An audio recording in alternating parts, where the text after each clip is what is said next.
복식호흡이랑 반대로 건강을 해치는 호흡은 어떤 게 있어요?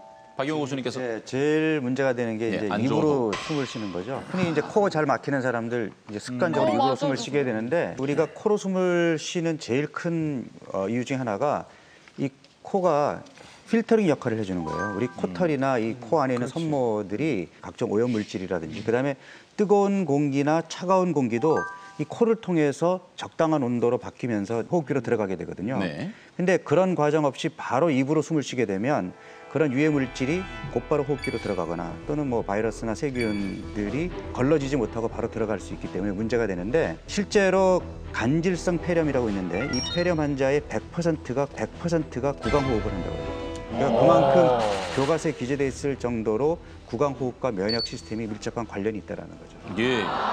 네, 서재걸 교수님. 네. 근데 우리가 보통 어릴 때는 이쁘게 태어났는데 지금 이 모양이다 이런 얘기 많이 하잖아요. 제가 그래요.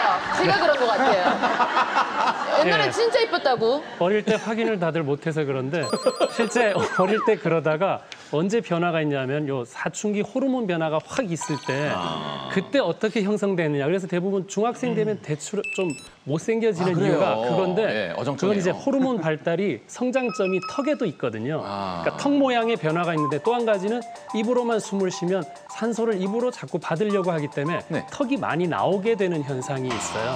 돌출되는 부분이 있고 예. 또 위아래로 점점 길어지는 모양이 돼서 네. 이 씹는 치아가 좀 어금니가 발달될 자리가 좀 잃기 때문에 씹지 못하고 부정교합이 생길 가능성도 있습니다. 그러니까 적당한 코로 들이쉬는 호흡을 해야 네. 과거에 이뻤던 거를 우리가 확인할 수 있지 않았을까. 제가 사춘기 때 그러니까 완전히 코가 막혔었나 봐요.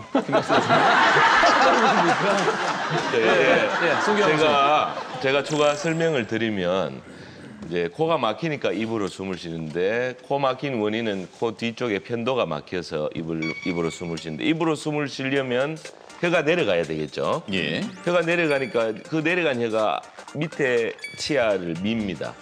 미니까 이게 당연히 앞으로 나오고.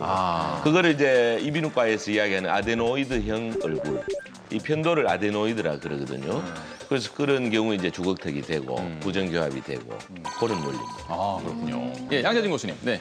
일반적으로 숨을 쉴 때 우리가 무의식적으로 숨을 쉴 때는 거의 대부분 비강호흡을 합니다. 코로 숨 쉬는 게 정상적이거든요. 근데 코로 숨을 못 쉬는 경우, 예를 들어서 감기 걸려서 코만 막히더라도 네네네. 가장 먼저 느끼는 것 중에 하나가 머리가 띵하고 띵하죠. 무거운 느낌이거든요. 집중 안 되고. 예, 그 얘기는 뭐냐면 비강으로 쓰지 못하고 구강호흡을 하는 경우에 실제로 우리가 이제 숨을 쉬는 가장 중요한 원인이 산소 공급인데 산소 공급이 비강호흡에 비해서 훨씬 떨어지기 때문에 이 산소에 가장 민감한 부분이 뇌인데 이 뇌로 충분한 산소 공급이 못 되기 때문에 뇌 자체가 굉장히 그 산소 저하로 인해서 머리가 멍하거나 띵한 증상이 나타나게 되고요. 예.